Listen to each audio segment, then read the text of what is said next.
प्यारे विद्यार्थियों, आज हम कक्षा 8वीं विषय हिंदी के अंतर्गत हिंदी की जो कार्य पुस्तिका है उसका अध्याय दीवानों की हस्ती कविता का कार्य पुस्तिका का कार्य करेंगे। आशा है आपको ये पसंद आएगा। प्यारे विद्यार्थियों, मेरे वीडियो को देखें, मेरे चैनल को सब्सक्राइब करें, वीडियो को शेयर करें तथा लाइक करें। अध्याय 4 दीवानों की हस्ती। प्रश्न 1 भाग क आपको किस किस काम को करने में मज़ा आता है? मेरे को पढ़ने में, खेल खेलने में, न्यू रेसिपी बनाने में, खेती बाड़ी में काम करने में मज़ा आता है। प्रश्न 1 भाग ख इनमें से सबसे ज़्यादा मज़ा आपको किस में आता है? इन सभी कार्यों में मुझे खेल खेलने में सबसे ज़्यादा मज़ा आता है, क्योंकि इससे मनोरंजन होता है तथा सेहत के लिए खेल अच्छा होता है।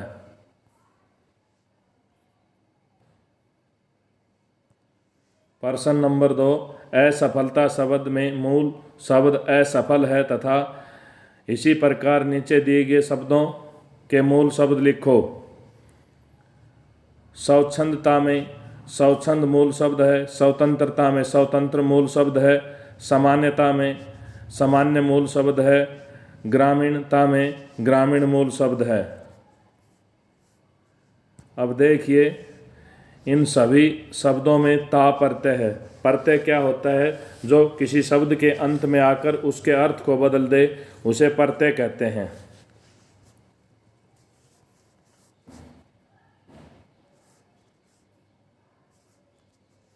प्रश्न नंबर 3 निम्न शब्दों के अर्थ लिखते हुए वाक्यों में प्रयोग कीजिए। उर का अर्थ हृदय या दिल होता है। राम ने भरत को अपने उर से लगा लिया। उल्लास खुशी, होली के समय उल्लास का माहौल होता है। स्वच्छंद मन माना, बच्चों को स्वच्छंद घूमना पसंद है।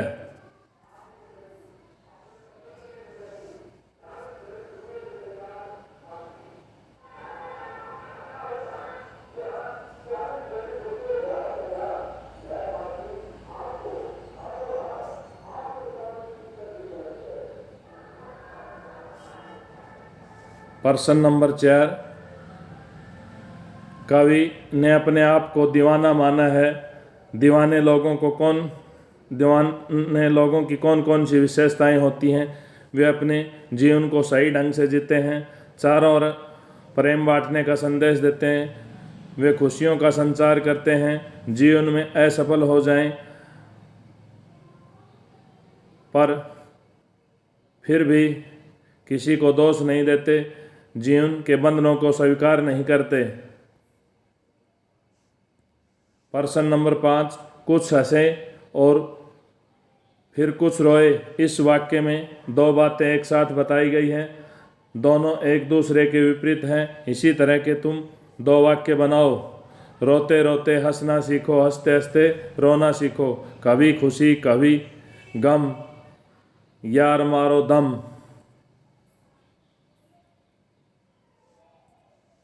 प्रश्न नंबर 6 निम्नलिखित भावार्थ को ध्यान से पढ़ो और पाठ में दी गई कविता की उन पंक्तियों को छांटो जिनका अर्थ इनसे मिलता जुलता है। ये अर्थ हमें पढ़ना है। इस अर्थ के अनुसार ये पंक्तियां यहाँ उपयुक्त रहेंगी। किस ओर चले यह मत पूछो, चलना है बस इसलिए चले, जग से कुछ उसका कुछ लिए चले, जग को अपना कुछ दिए चले।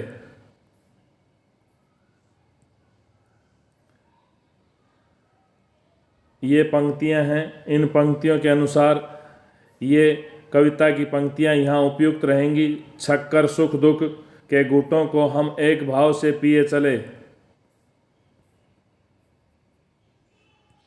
प्रश्न नंबर 7 नीचे कुछ शब्द दिए गए हैं और उनके विलोम शब्द कविता में छांटकर लिखने हैं। उजड़ना का विलोम शब्द बस ना होगा। पराधीन का विलोम शब्द स्वाधीनता या स्वाधीन होगा। सफलता का विलोम शब्द असफलता होगा। अपना का विलोम शब्द पराया होगा। प्रश्न नंबर 8, ये गुरु नानक के ऊपर एक गद्यांश दिया गया है। इस गद्यांश के अनुसार हमें प्रश्न छांटने हैं। प्रश्न क, गुरु नानक ने उजड़ जाओ यह आशीर्वाद क्यों दिया? गुरु नानक ने उजड़ जाओ ये आशीर्वाद इसलिए दिया कि सज्जन उजड़ेंगे तो जहाँ भी जाएंगे वे अपनी सज्जनता के बल पर उत्तम वातावरण बना लेंगे। प्रश्न नंबर 6, दीवाने लोगों को और दूसरे का भला करने वाले व्यक्तियों को हमेशा क्यों चलते रहना चाहिए? दीवाने लोगों को और दूसरे की भलाई करने वाले व्यक्तियों को इसलिए चलते रहना चाहिए कि वे अपने स्वभाव से सभी का दिल जीत लेते हैं। प्रश्न नंबर 11, कविता से उन पंक्तियों को चुनकर लिखो जिसमें उजड़ने व बसने का भाव आया है। सज्जन लोगों को गुरु नानक बोले उजड़ जाओ और उदंड लोगों को जाते समय आबाद रहने का आशीर्वाद दे गए।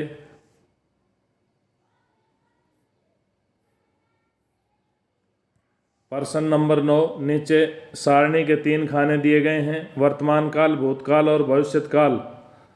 वर्तमान और भविष्य काल वाले खाने में जो बातें लिखी गई हैं उन्हें भूतकाल और भविष्य काल वाले खाने से अलग अलग करके लिखना शुरू किया गया है। तुम उसे पूरा करो।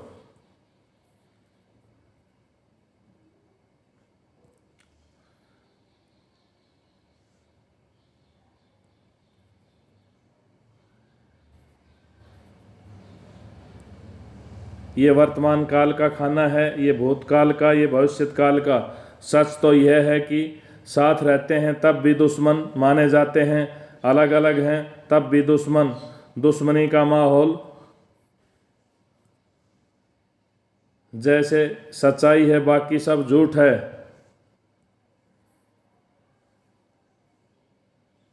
भूतकाल वाले कॉलम में देखिए, सच यह था कि साथ रहते थे तब भी दुश्मन माने जाते थे, अलग थे तब भी दुश्मन थे। दुश्मनी का माहौल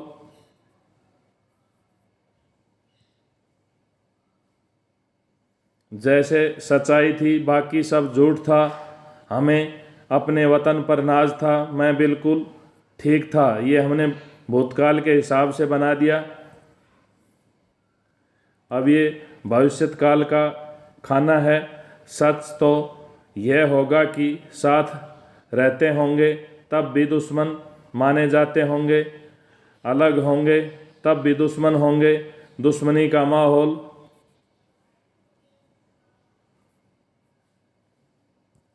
जैसे सच्चाई होगी बाकी सब झूठ होगा। हमें वतन पर नाज होगा, मैं बिल्कुल ठीक हूँगा। ये हमने वर्तमान काल के हिसाब से जो क्रिया होगी वो लिखी, भूतकाल के हिसाब से जो क्रिया होगी वो लिखी, भविष्यत काल के हिसाब से जो क्रिया होगी वो लिखी। चित्र देखकर कहानी लिखनी है। खेत में एक किसान आया था। उसने देखा कि एक हाथी जंगल से आकर उसके खेत में उसकी फसल को नुकसान पहुंचा रहा है। वह उसको खेत से निकालने के लिए शोर मचा रहा था। बच्चे नदी में स्नान करने गए तो उन्होंने देखा कि किसी पशु को मगरमच्छ पकड़ने की कोशिश कर रहा है। इस दूसरे चित्र में ये दिखाया गया है।